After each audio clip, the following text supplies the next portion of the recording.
Silakan duduk Bapak Ibu dan semua saudara. Minggu lalu kita bicara mengenai kodrat ilahi. Firman Tuhan bicara mengenai kodrat ilahi. Dan saya pikir bahwa kodrat ilahi dan panggilan surgawi akan selesai di minggu kemarin. Tapi ternyata minggu kemarin hanya bisa selesaikan mengenai kodrat ilahi. Jadi pagi hari ini saya akan bicara mengenai panggilan surgawi. Masih ada hubungannya dengan kasih karunia. Karena seperti yang kita tahu bahwa semuanya itu adalah kasih karunia.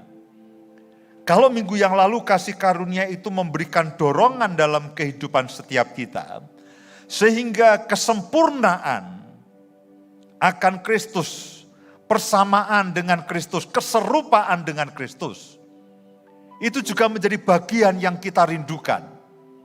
Bukan oleh karena kekuatan kita sendiri, tapi semuanya oleh karena kasih karunia itu sendiri.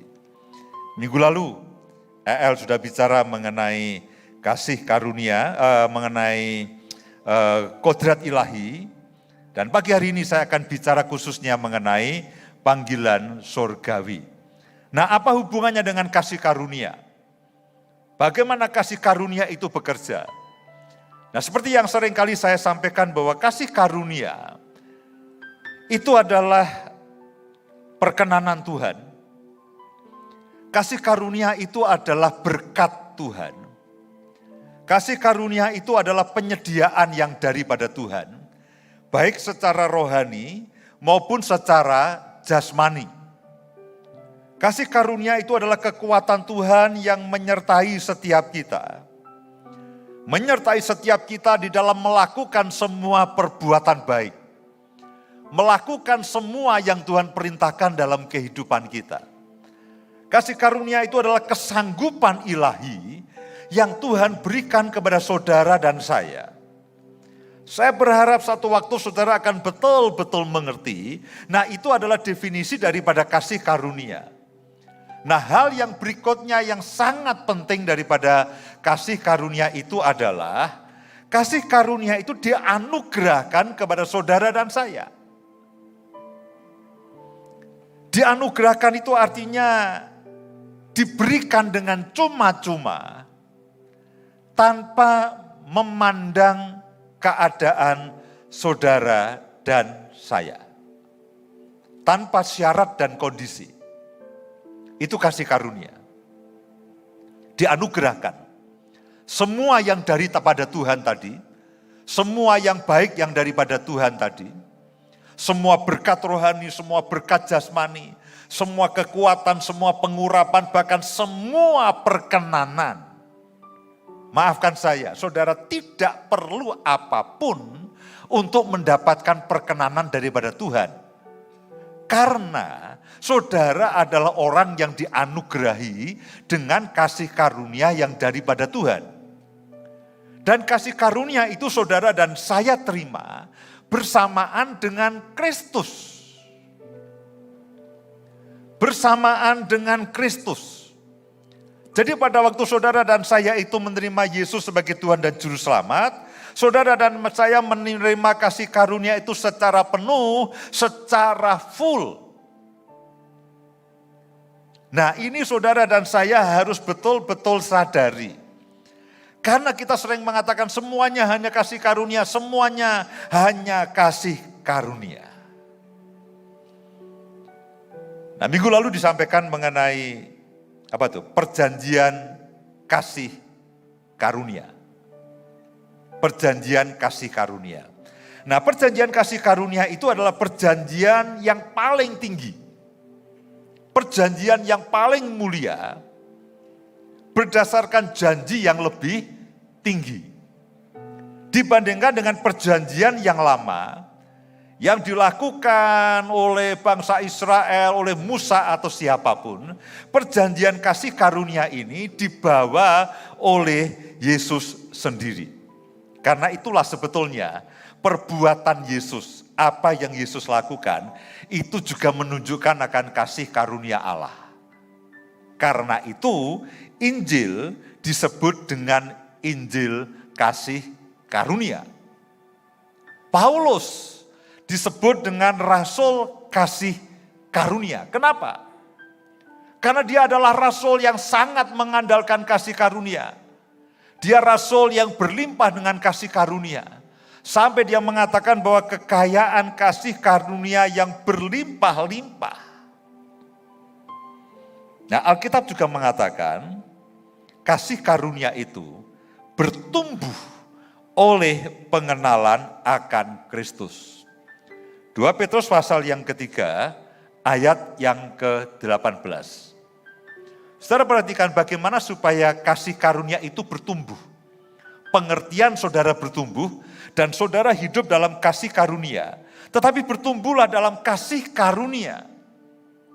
Kasih karunianya sudah ada. Saudara yang seringkali dan saya tidak menyadarinya. Sama seperti ini. Di dalam HP ini ada begitu banyak program yang canggih. Sejujurnya mungkin saya hanya menguasai 5 atau 10%. Ada banyak yang saya tidak tahu, ada banyak yang saya tidak mengerti, ada banyak yang saya tidak bisa memakainya. Semua program yang canggih ini yang ada di dalam HP ini. Nah, Alkitab mengatakan bagaimana supaya saudara bertumbuh dalam kasih karunia, yaitu dalam pengenalan akan Tuhan dan Juru Selamat kita Yesus Kristus. Dengan saudara membaca Matius, Markus, Lukas, Yahya atau Yohanes yang menceritakan secara khusus mengenai Yesus. Saudara tahu bahwa apa yang Yesus lakukan itu juga merupakan tindakan kasih karunia. Bagaimana kemurahannya, bagaimana kebaikannya, bagaimana dengan semua yang dia lakukan itu. Nah, kalau saudara saya ingin hidup dalam kasih karunia lebih lagi. Tidak ada cara lain. Saudara harus mengenal akan Kristus secara pribadi. Cara yang praktis, bacalah kitab Injil itu baik-baik dan berulang kali. Karena situ sumbernya. Sumbernya ada di situ. Sumbernya ada di dalam kitab Injil. Dan ketika saudara mengerti dan mengenal akan Kristus, otomatis saudara akan bertumbuh dalam kehidupan saudara dalam kasih karunia. Nah, sekarang kita akan bicara mengenai kasih karunia dan panggilan surgawi. Mari lihat sama-sama dalam Filipi pasal yang ketiga. Filipi pasal yang ketiga.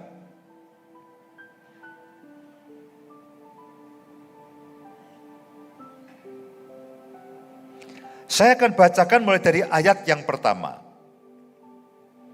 Filipi pasal yang ketiga mulai dari ayat yang pertama, saudaraku. Supaya saudara mengerti akan latar belakangnya, saya mendorong saudara setiap kali saudara membaca Alkitab, bacalah seluruh konteksnya. Setiap kali saudara membaca Alkitab, bacalah seluruh konteksnya. Supaya ayat itu tidak saudara dan saya tafsirkan menurut keinginan saudara sendiri. Tapi biarkan firman itu yang berbicara kepada saya dan saudara dan mengarahkan saya dan saudara. Nah, salah satu cara terbaik adalah bacalah konteksnya. Baca konteksnya, kalau perlu saudara baca pasal sebelum dan sesudahnya. Sehingga saudara dan saya tahu persis akan ayat, apa maksud ayat itu ditulis, tujuannya apa. Seringkali kalau kita hanya main comot 1-2 ayat saja, kita akan mencoba menafsirkan seperti yang kita mau. Dan kita akan mengesampingkan apa yang tidak kita suka. Akibatnya apa? Firman tidak sampai kepada tujuannya. Filipi pasal yang ketiga mulai dari ayat yang pertama. Akhirnya saudara-saudaraku, bersukacitalah di dalam Tuhan. Menuliskan hal ini lagi kepadamu tidaklah berat bagiku dan memberi kepastian kepadamu. Hati-hatilah terhadap anjing-anjing, hati-hatilah terhadap pekerja-pekerja yang jahat, hati-hatilah terhadap penyunat-penyunat palsu. Karena kitalah orang-orang bersunat yang beribadah oleh Roh Allah dan bermegah dalam Kristus Yesus. Dan tidak menaruh percaya pada hal-hal lahiriah. Pada waktu itu jemaat di Filipi sedang menghadapi ajaran yang lain. Kalau saudara perhatikan, bahkan Paulus memberikan satu peringatan yang sangat keras. Hati-hatilah terhadap pekerja, terhadap anjing, dan terhadap penyunat-penyunat palsu.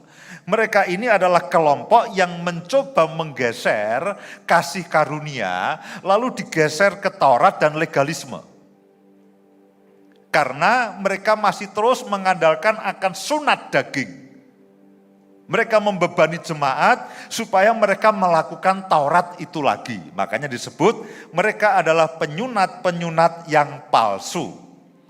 Karena kitalah orang-orang bersunat. Dan Paulus dalam ayat yang lain mengatakan sunat yang penting adalah sunat hati. Yang penting adalah sunat hati. Karena kitalah orang bersunat yang beribadah oleh Roh Allah dan bermegah dalam Kristus Yesus dan tidak menaruh percaya pada hal-hal lahiriah. Nah, perhatikan ayat yang keempat, sekalipun aku juga ada alasan untuk menaruh percaya pada hal-hal lahiriah. Jika ada orang lain menyangka dapat menaruh percaya pada hal-hal lahiriah, aku lebih lagi. Pada waktu itu Paulus sedang berbicara mengenai hal-hal lahiriah yang dianut oleh orang Farisi dan para ahli Taurat. Taurat selalu mengajarkan hal-hal yang lahiriah.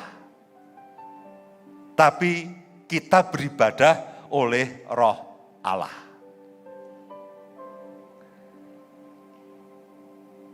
Ayat yang kelima, disunat pada hari ke-8. Dari bangsa Israel, dari suku Benyamin, orang Ibrani asli, tentang pendirian terhadap hukum Taurat, aku orang Farisi. Tentang kegiatan, aku penganiaya jemaat. Tentang kebenaran dalam mentaati hukum Taurat, aku tidak bercacat. Tetapi apa yang dahulu merupakan keuntungan bagiku, sekarang kuanggap rugi karena Kristus. Jadi dahulu Paulus ini merupakan ahli Taurat, merupakan orang Farisi, bahkan dari tingkat yang paling tinggi. Semua kewajiban Taurat, semua kewajiban legalisme itu dia lakukan dengan sangat. Dan pada waktu itu orang-orang Farisi mereka bangga dengan semua yang mereka lakukan. Dan Paulus juga pernah bangga dengan semua hukum Taurat yang dia lakukan, sehingga bahkan dia menganiaya jemaat yang mengikuti kasih karunia. Tetapi apa yang dahulu merupakan keuntungan bagiku, sekarang kuanggap rugi karena Kristus. Malahan segala sesuatu kuanggap rugi karena pengenalan akan Kristus Yesus Tuhanku lebih mulia daripada semuanya. Oleh karena dialah aku telah melepaskan semuanya itu dan menganggapnya sampah, supaya aku memperoleh Kristus. Dan berada dalam dia bukan dengan kebenaranku sendiri, tetapi karena mentaati hukum Taurat, melainkan dengan kebenaran karena kepercayaan kepada Kristus, yaitu kebenaran yang Allah anugerahkan berdasarkan kepercayaan. Jadi kebenaran yang dimiliki Paulus itu bukan kebenaran karena mengikuti hukum Taurat. Tapi kebenaran yang dianugerahkan berdasarkan iman dan percaya. Yang ku kehendaki ialah mengenal dia dan kuasa kebangkitannya dan persekutuan di dalam penderitaannya. Di mana aku menjadi serupa dengan dia dalam kematiannya. Supaya aku akhirnya beroleh kebangkitan dari antara orang mati. Bukan seolah-olah aku telah memperoleh hal ini atau telah sempurna, melainkan aku mengejarnya kalau aku dapat juga menangkapnya, karena aku pun telah ditangkap oleh Kristus Yesus. Ayat yang ke-13. Saudara-saudaraku sendiri tidak menganggap bahwa aku telah menangkapnya. Tetapi ini yang kulakukan. Aku melupakan apa yang telah di belakangku dan mengarahkan diri kepada apa yang di hadapanku. Dan berlari-lari kepada tujuan untuk memperoleh hadiah, yaitu panggilan surgawi dari Allah dalam Kristus Yesus. Ayat yang ke-13 saya akan ulangi. Aku sendiri tidak menganggap bahwa aku telah menangkapnya. Tetapi ini yang kulakukan. Aku melupakan apa yang telah di belakangku. Yang dulu Paulus anggap sebagai sebuah keuntungan. Yaitu kebenaran karena melakukan hukum Taurat. Kebenaran karena melakukan legalisme atau legalistik.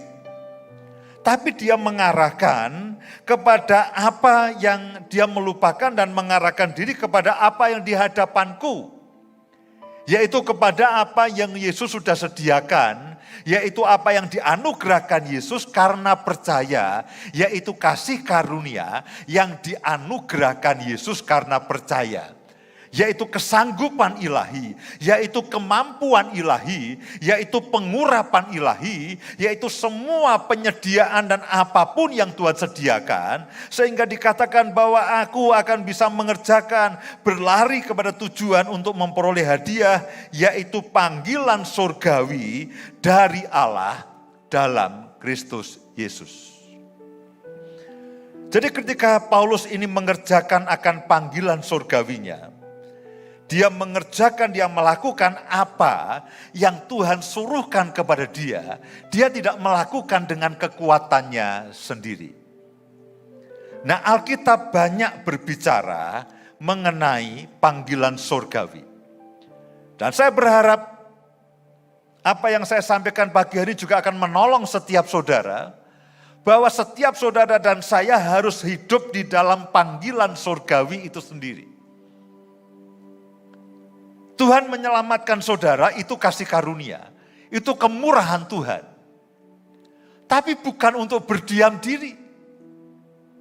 Tuhan memberikan panggilan surgawinya untuk saudara dan saya. Dan itu yang saudara dan saya harus kerjakan dengan kemampuan, dengan kesanggupan ilahi yang Tuhan berikan lewat kasih karunia-Nya. Saya akan tunjukkan beberapa hal, beberapa bagian, sehingga saudara tahu bahwa sebetulnya setiap orang itu ada di dalam panggilan surgawinya.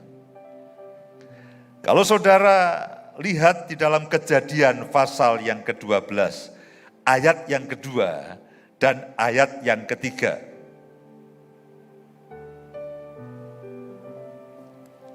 Kejadian pasal yang ke-12, ayat yang kedua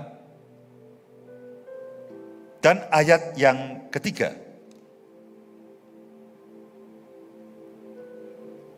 Aku akan membuat engkau menjadi bangsa yang besar. Ini merupakan firman Tuhan kepada Abraham. Aku akan membuat engkau menjadi bangsa yang besar dan memberkati engkau serta membuat namamu masyhur dan engkau akan menjadi berkat. Aku akan memberkati orang-orang yang memberkati engkau dan mengutuk orang-orang yang mengutuk engkau, dan olehmu semua kaum di muka bumi akan mendapat berkat. Inilah panggilan surgawi yang Tuhan berikan kepada Abraham. Abraham, aku akan memberkati engkau. Aku akan memberkati engkau. Dan itu adalah anugerah. Pada waktu Tuhan memberikan janjinya kepada Abraham, aku akan memberkati engkau. Itu Abraham belum melakukan apapun. Dia hanya percaya. Dan Alkitab mengatakan ketika Abraham percaya kepada janji Tuhan itu, Tuhan menganggapnya sebagai sebuah kebenaran. Tapi berkat itu tidak berhenti. Apa yang Tuhan berikan kepada saya dan saudara itu tidak berhenti. Kalau saudara berhenti kepada apa yang saudara terima, itu sebetulnya baru separuh daripada kebenaran itu sendiri. Kalau saudara hanya berfokus kepada diri saudara sendiri, yang penting saya diberkati Pak, yang penting saya diselamatkan, yang penting saya dilindungi, yang penting saya hidup bahagia, yang penting saya hidup berlimpah. Dan sama sekali saudara tidak berminat sedikit pun untuk saudara ambil bagian dalam pekerjaan Tuhan, entah dengan cara apapun yang saudara bisa. Itu baru separuh kebenaran. Kita suka dengan berkat Abraham. Siapapun suka dengan berkat Abraham. Tapi ketika saudara suka dan menerima berkat Abraham, tanpa saudara menerima panggilan surgawi yang Tuhan berikan kepada Abraham, itu bukan sesuatu firman yang utuh, bukan firman yang komplit. Ketika Tuhan katakan kepada Abraham, Abraham, aku akan memberkati. Nah, itu kasih karunia. Setelah lihat kehidupan Abraham ajaib, kehidupan Abraham itu ajaib. Dia diberkati luar biasa. Sampai dia diberi satu perlindungan. Abraham, yang bikin masalah dengan engkau, aku akan bikin dia bermasalah. Yang baik dengan engkau, aku juga akan baik. Yang mengutuki engkau, Tuhan katakan aku akan mengutuki. Yang memberkati engkau, aku akan memberkati. Sedemikian rupa Tuhan itu memproteksi akan Abraham. Berkat, perlindungan, proteksi, penyertaan Tuhan. Itu yang selalu kita inginkan. Tapi sebetulnya bukan berhenti di situ. Paulus mengatakan, aku mengarahkan pandanganku ke depan, yaitu apa? Kepada panggilan surgawi. Saya berharap pengertian saya dan saudara menjadi utuh. Saudara akan diberkati. Saudara akan dilindungi. Saudara akan dilimpahi dengan semua yang baik yang daripada Tuhan. Dan itu adalah anugerah. Dan itu adalah kasih karunia. Tapi ketika saudara berhenti di situ, saudara hanya berhenti dari apa yang saudara hanya bisa terima. Tanpa saudara melayani dalam bentuk apapun. Itulah yang Paulus katakan. Aku membuat kasih karunia itu menjadi sia-sia. Mari lihat ayat yang acap kali saya baca. 1 Korintus 15 ayat yang ke-10.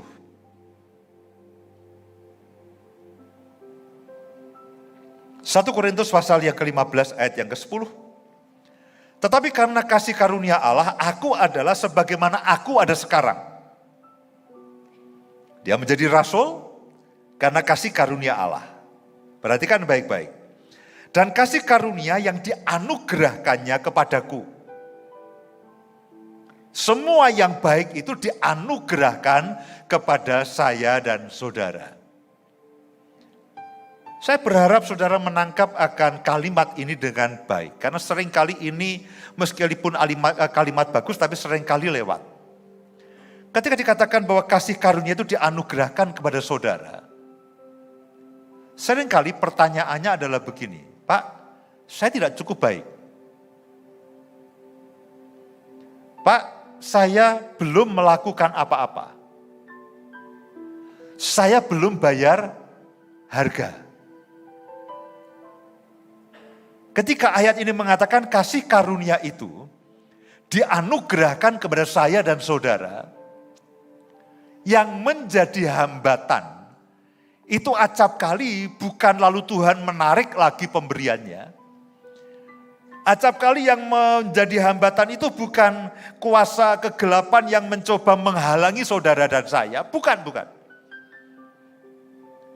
Yang menjadi penghalang adalah ketika dikatakan bahwa kasih karunia itu dianugerahkan kepada saudara dan saya.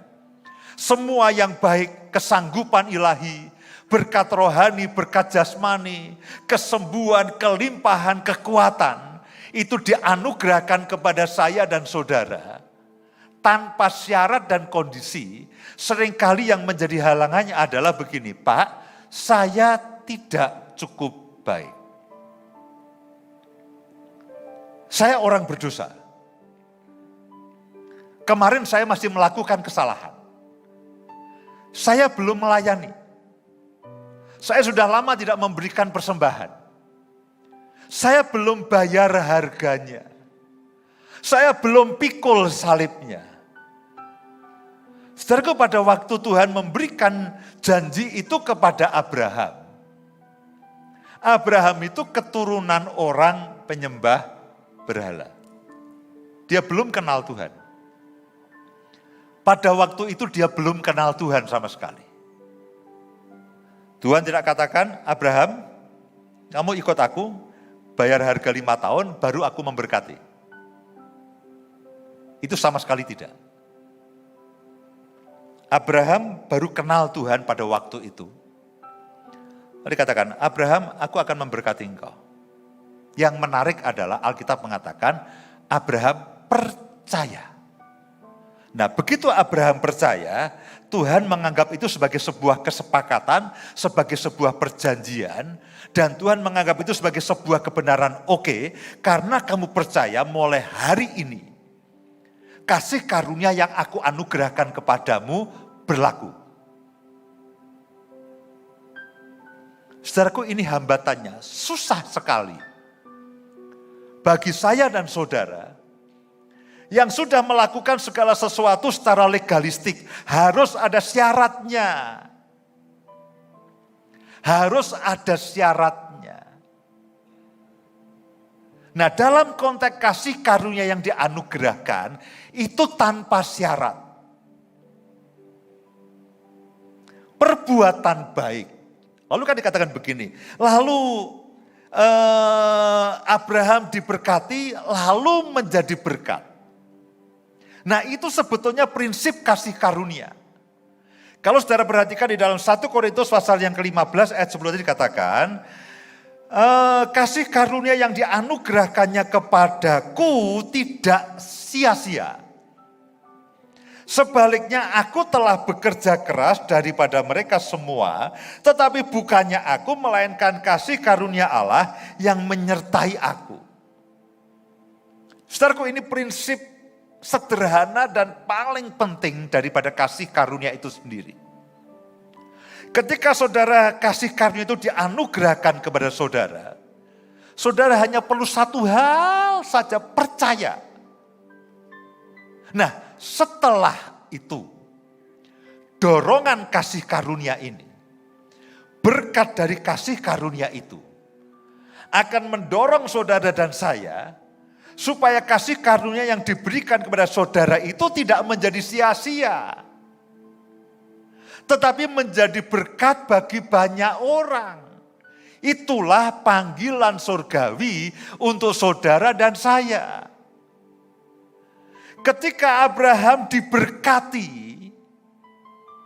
hidupnya diberkati. Nah, lalu Yesus Tuhan katakan bahwa kamu harus menjadi berkat. Dengan berkat yang aku berikan kepadamu, kamu harus menjadi berkat.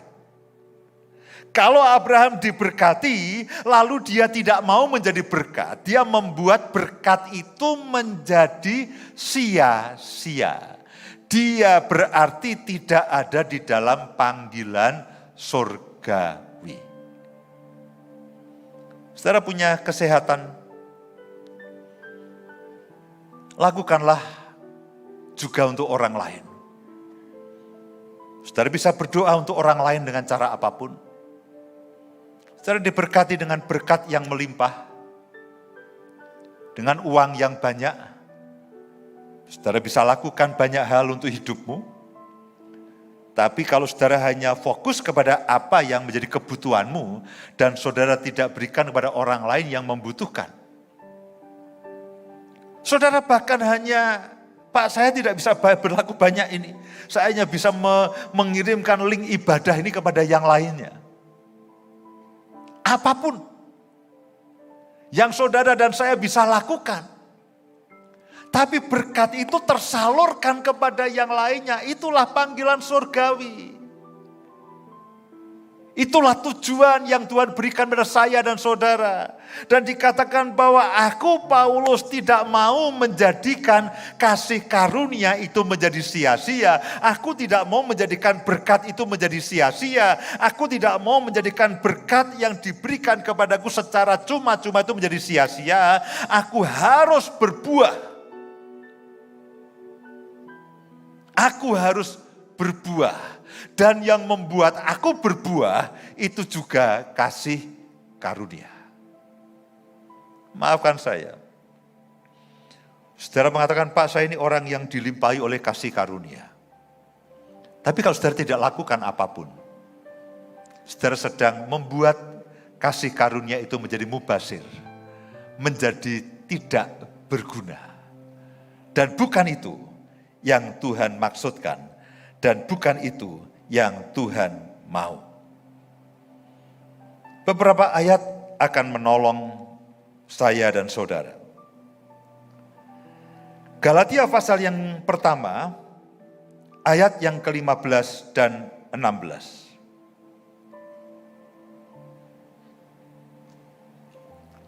Galatia pasal yang pertama, ayat yang ke-15 dan 16. Tetapi waktu Dia, Yesus, yang telah memilih aku sejak kandungan ibuku, dan memanggil aku oleh apa? Kasih karunia-Nya, berkenan menyatakan anaknya di dalam aku, mewahyukan Yesus di dalam aku, supaya aku memberitakan Dia di antara bangsa-bangsa, bukan Yahudi.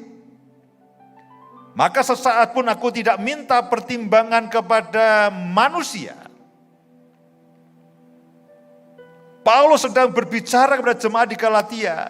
Ini loh cara melakukan panggilan surgawi itu.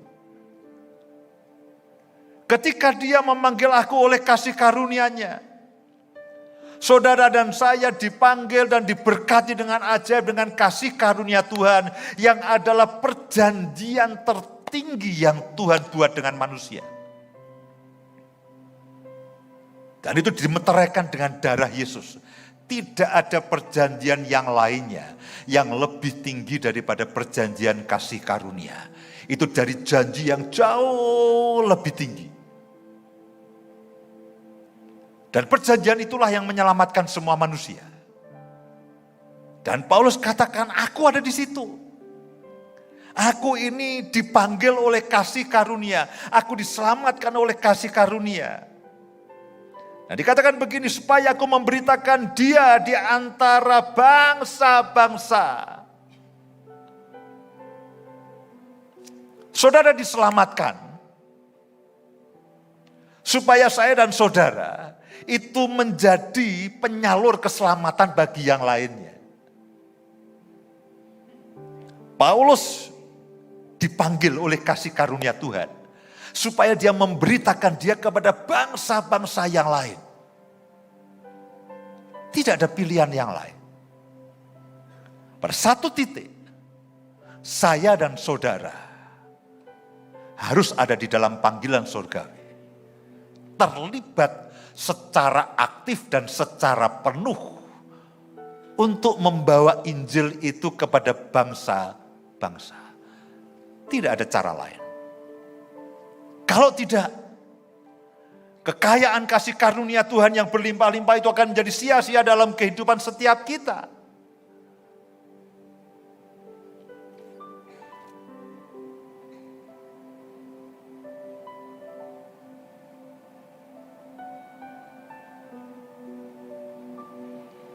Matius pasal yang ke-28 ayat yang ke-18.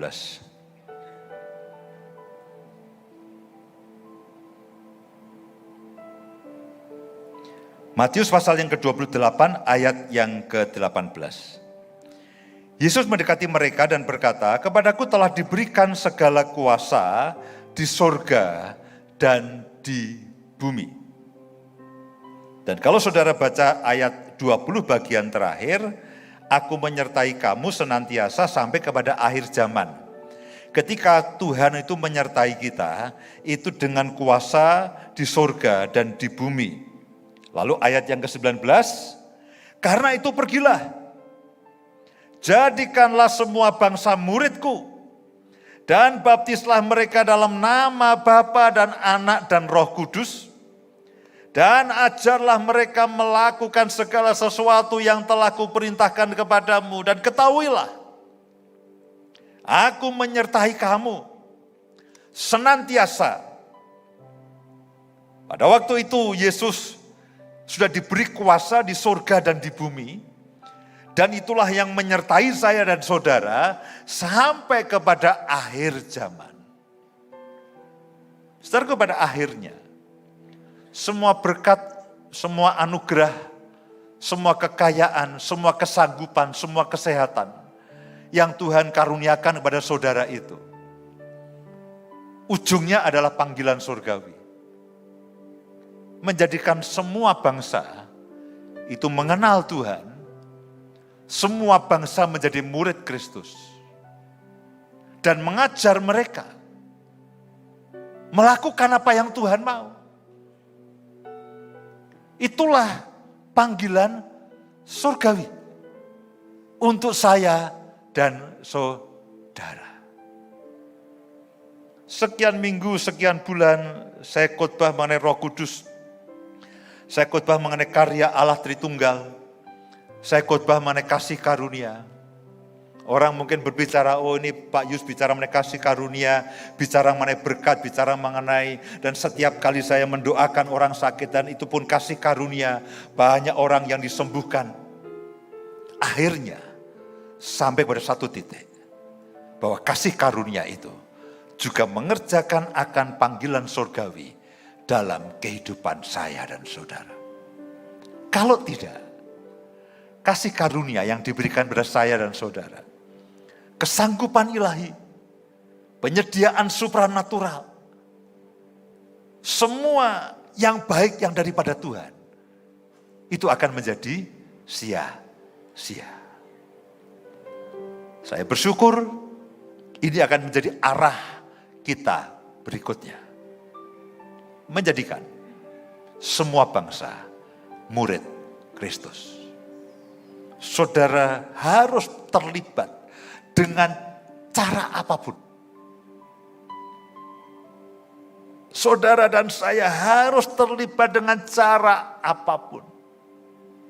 Saudara ingin menikmati kasih karunia yang utuh itu, tidak ada cara lain. Saudara juga harus ada di dalam kodrat ilahi, keserupaan dengan Kristus, tapi juga mengerjakan akan panggilan surgawi. Itu pun semuanya adalah kasih karunia yang dianugerahkan kepada saya dan saudara. Amin.